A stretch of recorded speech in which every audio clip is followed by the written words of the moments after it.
प्रेमचंद द्वारा रचित बूढ़ी काकी कहानी का भाग 1 इस प्रकार है। बुढ़ापा बहुधा बचपन का पुनरागमन हुआ करता है।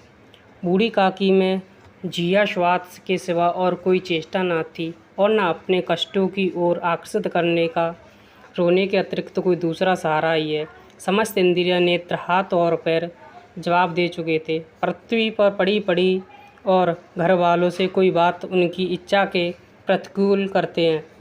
भोजन का समय टल जाता या उसका परिणाम पूर्ण न होता अथवा बाजार से कोई वस्तु आती और न मिलती तो वो रोने लगती थी। उनका रोना खिसकना साधारण रोना न था, वे गला फाड़ फाड़ कर रोती थी। उनके पतिदेव को स्वर्ग सिधारे कालांतर हो चुका था। बेटे तृढ़ होकर चल बसे थे। अब एक भतीजे के सिवाय और कोई न था। उसी भतीजे के नाम पर उन्होंने अपनी सारी संपत्ति लिख दी थी।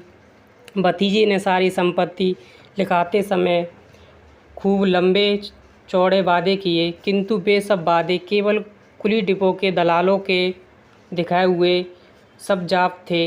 यद्यपि उस संपत्ति की वार्षिक आय 150-200 रुपये से कम न थी, तथापि बूढ़ी काकी को पेट भर भोजन भी कठिनाई से मिलता था। इसमें उनके भतीजे पंडित बुद्धिराम का अपराध था अथवा उनकी अर्धांगिनी श्रीमती रूपा का इसका निर्णय करना सहज नहीं था। बुद्धिराम स्वभाव के सज्जन थे, किंतु उसी समय तक जबकि उनके कोष पर आँच न आए। रूपा स्वभाव से तीव्र सही, पर ईश्वर से डरती थी। एवं बूढ़ी काकी को उसकी तीव्रता उतनी न खलती जितनी बुद्धिराम को भलवंसात। बुद्धिराम को कभी कभी अपने अत्याचारों का खेद होता था।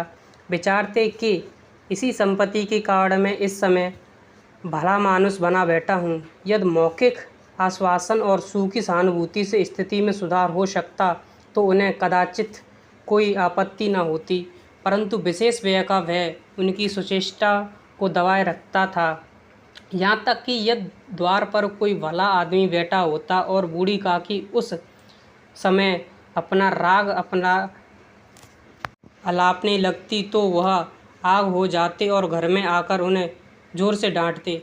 लड़कों को बुड्ढों से स्वाभाविक विद्वेष होता ही है, और फिर जब माता पिता का यह रंग देखते तो वे बूढ़ी काकी को और सताया करते। कोई चुटकी काट कर भागता, कोई इन पर पानी की कुल्ली कर देता।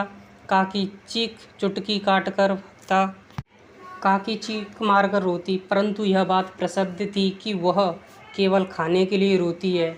एवं उनके संताप और आर्द्रनाद पर कोई ध्यान नहीं देता था। हाँ, काकी क्रोधातुर होकर बच्चों को गालियाँ देने लगती थी तो रूपा घटनाग्रस्त पर आ पहुँचती। इस समय से काकी अपनी जीवा कृपाण का कदाचित ही प्रयोग करती। यद्यपि उपद्रव शांति का यह उपाय रोने से कहीं अधिक उपयुक्त था। संपूर्ण परिवार में यदि काकी से किसी को अनुराग था तो वह बुद्धिराम की छोटी लड़की लाडली थी। लाडली अपने दोनों भाइयों से भैंसे अपने हिस्से की मिठाई चवेना बूढ़ी दादी के पास बैठकर खाया करती थी। यहीं उसका रक्षागार था, और यद्यपि काकी की शरण उनकी लोलुपता के कारण बहुत महंगी पड़ती थी, तथापि भाइयों के अन्याय से कहीं सुलभ थी। इसी स्वार्थानुकूल के अनुसार उन दोनों में सहानुभूति का आरोपण कर दिया था।